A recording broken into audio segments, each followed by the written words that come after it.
When President Trump came into office, he was briefed by President Obama that North Korean nuclear program would prove to be his greatest national security challenge.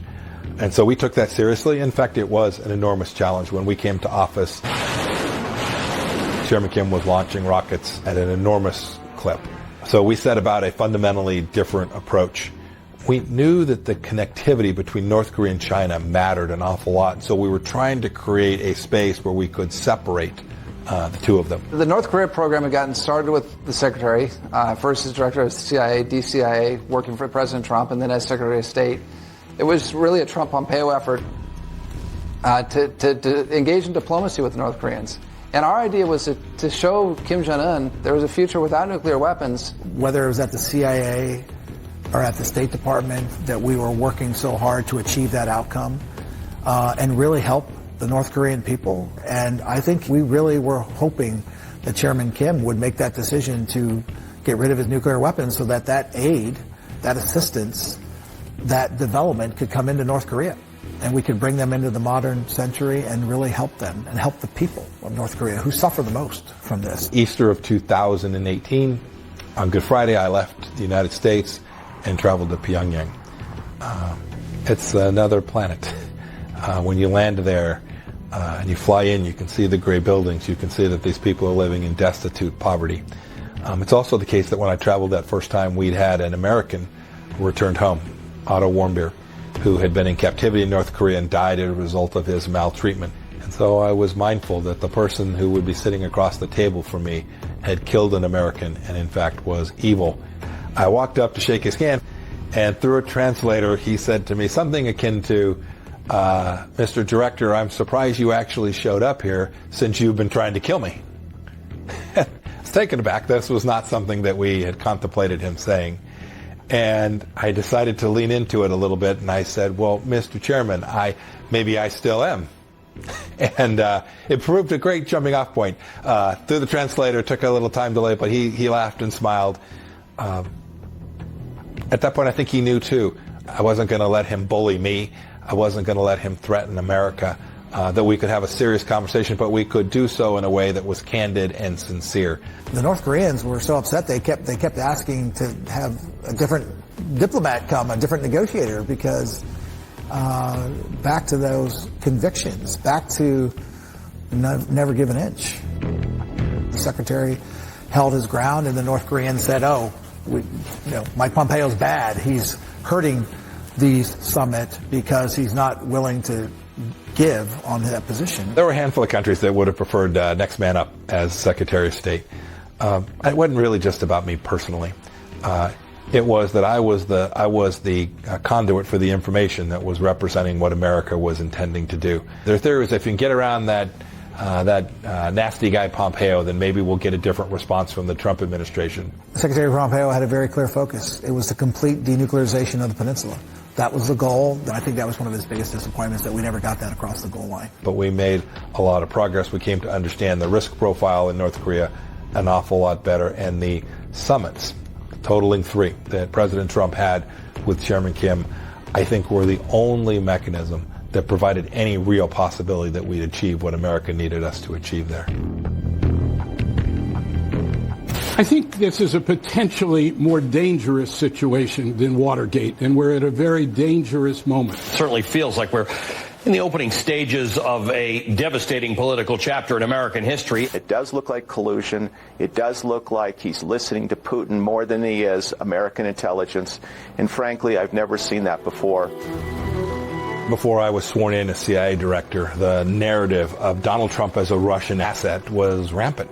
This was something that hovered over the administration, ultimately resulted in the impeachment of the President of the United States of America. We weren't working on behalf of the Russians. It was, if there was anything, we were probably the toughest administration on Russia in at least a couple of decades. But it was an enormous challenge for us to confront that media narrative. I think Putin understood we were serious and we were determined, and if we said we were going to do something, we would. Putin's going to do things that are going to help Putin stay in power. And anything that detracts from that, he won't agree to, or is not his interest. He just has to understand Putin as a man. And the position Mike had when he was at the CIA had a very clear understanding of Putin and what drives him, what motivates him, what his interests are, and I think that helped him when he was Secretary of State. Vladimir Putin is not someone to be admired. He's a brutish leader. He's quite personable, but I think people confuse his cleverness and his personal nature with the fact that this guy's a brutal dictator. And I think Putin realized this is a guy who's got Trump's ear. This is the man who represents the United States of America, the most powerful country on the earth. He's willing to use that power or recommend to the president that he use the power. And if you want to get a deal done, take him seriously and sit down and negotiate with him. We understood that Vladimir Putin was never going to change his desire for Greater Russia to go essentially rebuild the Soviet Empire. So we knew that. The previous administration had seen what happened in Crimea and still wouldn't just give the Ukrainians the basic tools they needed to defend themselves. We were deeply aware that Crimea was just a jumping off point, that this wasn't the end of Putin's desire for the rebuild of Greater Russia. So we were determined to provide the Ukrainians what they needed, to confront Russia in every diplomatic fora, to make sure we built our military, all the things that one does to deter an adversary. Look, I think Russia and North Korea are both regional threats that are a pain and can be troublesome.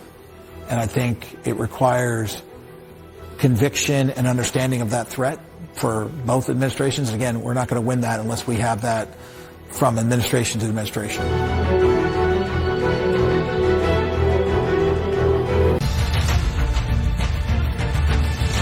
After 2 years of negotiations, the United States, together with our international partners, has achieved something that decades of animosity has not.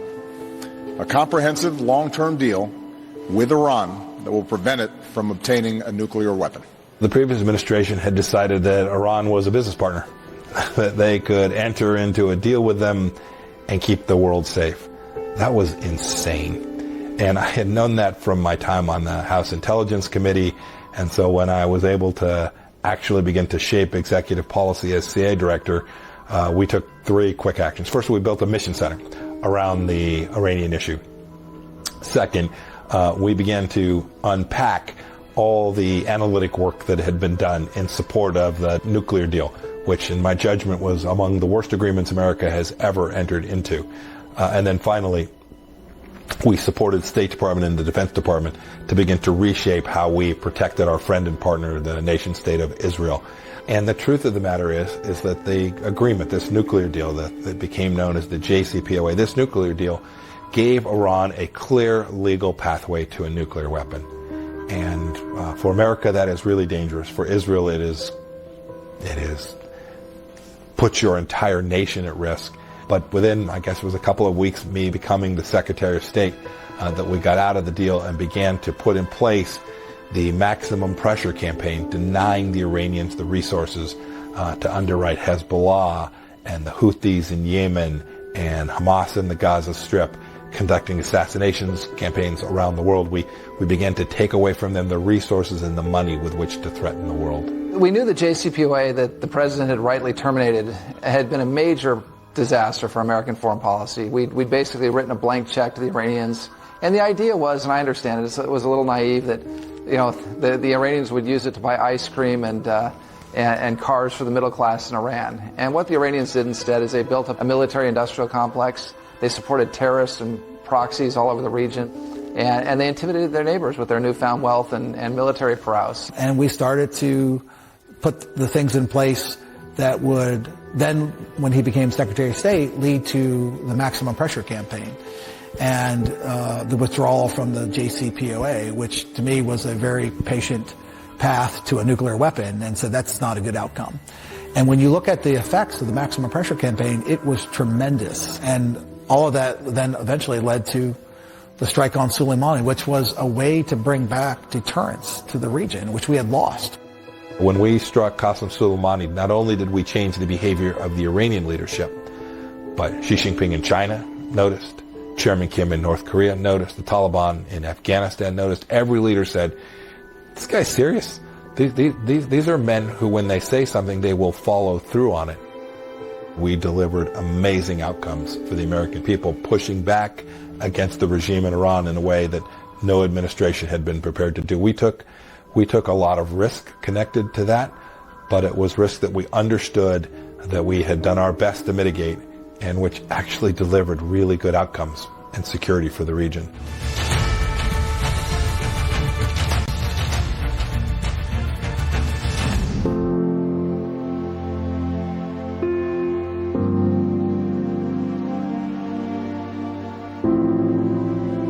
I was a young cadet making my way through that first difficult summer, and these two upperclassmen invited me for cookies and lemonade. I didn't have any idea it was actually a Bible study, but those two men led me to my faith, to my commitment to Jesus Christ as my Savior, and since that day, it's remained so.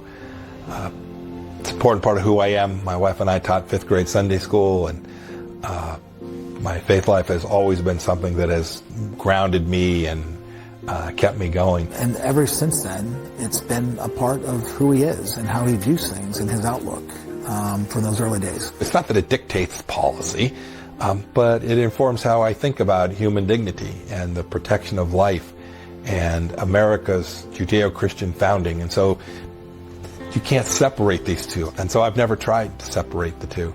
And so I would do my duty to the Constitution, but always try to do it realizing there's something bigger than me, that I'm going to go work at this. I'm going to meet with Chairman Kim, or I'm going to meet with Vladimir Putin, and I'm going to do my best, but there's something out there that is helping that is even bigger than that. Secretary Pompeo was not afraid to share the fact that he was a man of faith, that he had certain beliefs that he held strong and dear to his heart. Mike is a very committed Christian, and I think some people know that, but it was really driven home to me when one of my first days in the State Department, I walked into his office and he had his scriptures open to the book of Samuel in the Old Testament, and was reading the Bible. And I thought, this is a guy who actually believes what he says he believes, and this is not for public consumption. And I was pretty impressed to see that he had his scriptures open on his desk and was taking the brief downtime that he had to read the scriptures and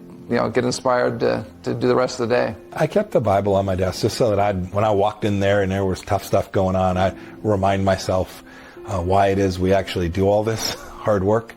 And I didn't get to it every day, but almost every day I would just read a little bit, and it would re-ground me. It would remind me of the things that were most important in the world, the interactions that I would have around the world.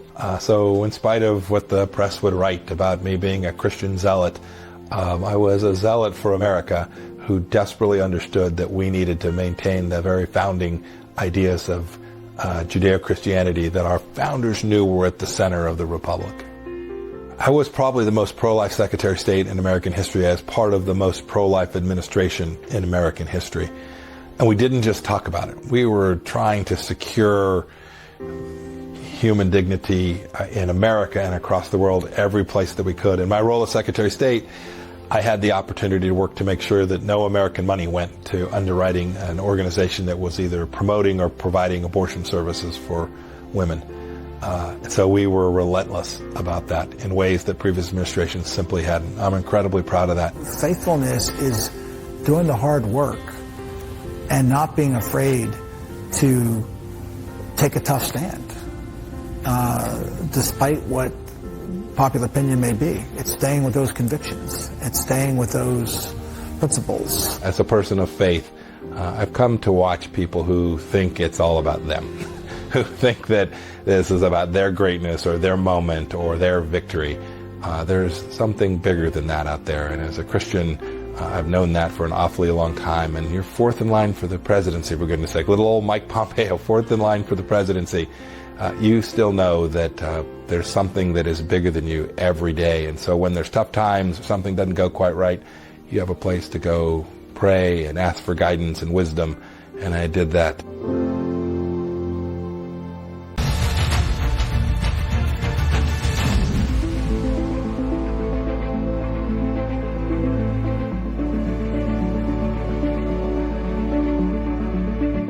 No matter what Mike decides to do, he can't help but think about how he's delivering for the American people. It's this unshakable faith in this noble and grand experience we call the United States of America. He's got a resume and a career that certainly would make him a very qualified president of the United States. I think he'd make a great president. I'm sure he'll make a decision one way or the other that he feels inspired to make.